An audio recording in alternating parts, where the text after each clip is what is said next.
क्या चाहती है भगवान से?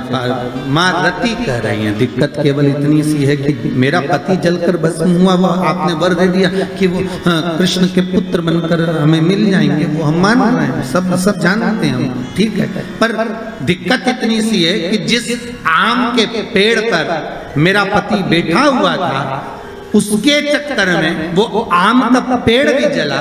तो वो आम का पेड़ जो जला, उसने मुझसे कहा है कि पति का तो उद्धार हो गया, पर हमारा उद्धार कैसे?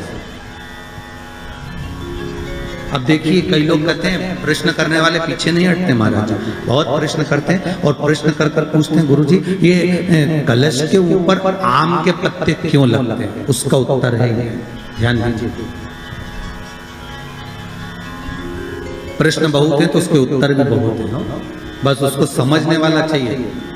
और आप लोगों को तो आज बहुत बहुत भगवान ने कृपा करी है, जो आप पहले दिन ही कलश स्थापना होती है और पहले दिन ही आपको ये ज्ञान हो जाए कि बच्चे पूछें कि कलश क्यों रखा जाता है, कलश के ऊपर आम के पत्ते क्यों लगाए जाते हैं, कलश के ऊपर नारियल क्यों रखा जाता है, कलश के ऊपर 9 बार मोली क्यों बांधी जाती है, मोली मतलब लच्छा नाड़ा 9 बार क्यों लपेटा जाता है नारियल के ऊपर, कलश के ऊपर जब रखते हैं।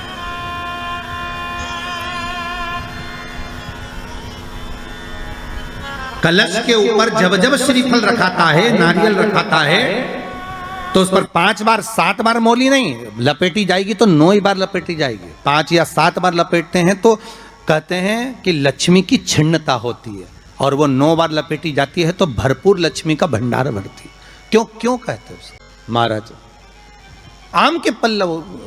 तो मैं केवल आपसे इतना सा निवेदन करना चाहती हूँ, आपसे केवल इतना कहना चाहती हूँ कि प्रभु मेरे मन का संशय मिटा दीजिए, और जो आम का वृक्ष मेरे पति के साथ जलकर भस्म हुआ है, उसकी विनती को आप स्वीकार कर लीजिए, आप उसके लिए भी कुछ कृपा कर दीजिए। इसी को कृपा कहते हैं, इसी को करुणा कहते हैं, इसी को दया कहते हैं। भगवान बोले अब आप आई हो रति, ठीक है, मांगो क्या चाहिए, बस इतनी कृपा कर दीजिए कि आम के वृक्ष का भी उद्धार कर दो। शिव जी ने कहा हम वर प्रदान करते हैं रति, जहां शिव और शक्ति है, जहां 33 कोटि देवता इस कलश के अंदर विराजमान होंगे, उस जगह पर स्वयं कंठ पर जहां पर मेरा निवास होगा, उस जगह पर ये आम के पल्लव अमृत के तुल्य माने जाएंगे, और इनका निवास हमारे ही हाथ में, हमारे ही हस्त कमल में विराजमान होगा, हमारे ही हाथ में। कितना सुंदर है महाराज जी। उस आम के पल्लव की महत्वता को जरा जानिएगा, बहुत बहुत ध्यान दीजिएगा। आम के पत्ते देखें आप लोगों ने? अरे बोलो जम के तो बोलो, देखें। उसका प्रयोग कभी आप लोगों ने करा? आम के पत्ते का कभी प्रयोग कर कर देखिएगा।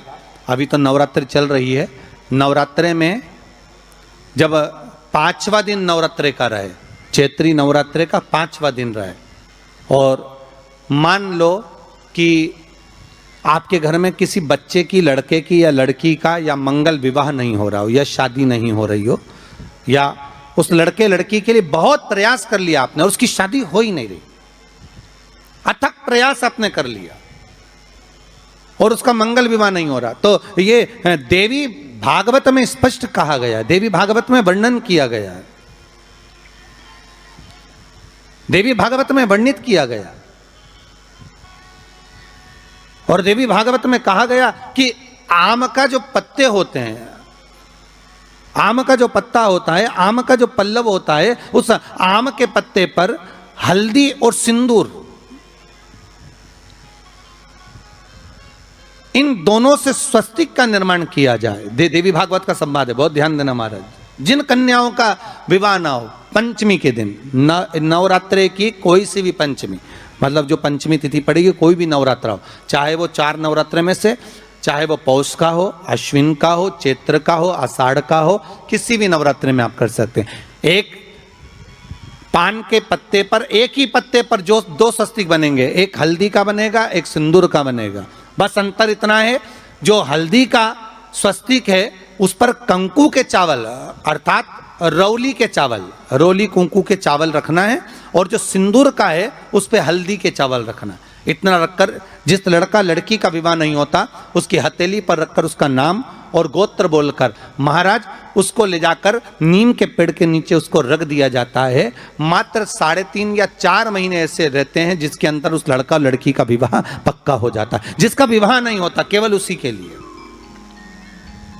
जिसका मंगल विवाह ना हो रहा, आम के पल्लव में शिव का वर प्रदान है, आम के पल्लव में शंकर का आशीर्वाद, आम के पल्लव में शिव का आशीर्वाद। भगवान भूत भावन भूतेश्वर मेरे शिव, मेरे करुणा सागर मेरे शंकर, मेरे त्रिकालदर्शी, मेरे कैलाशी, मेरे भोलेनाथ स्वतः कह रहे हैं, अरे रति तुम रोती क्यों है, तुम्हारे रोने का कारण क्या है? प्रभु मेरे पति के साथ ये आम का पेड़ भी जलकर भस्म हुआ, आम का पेड़।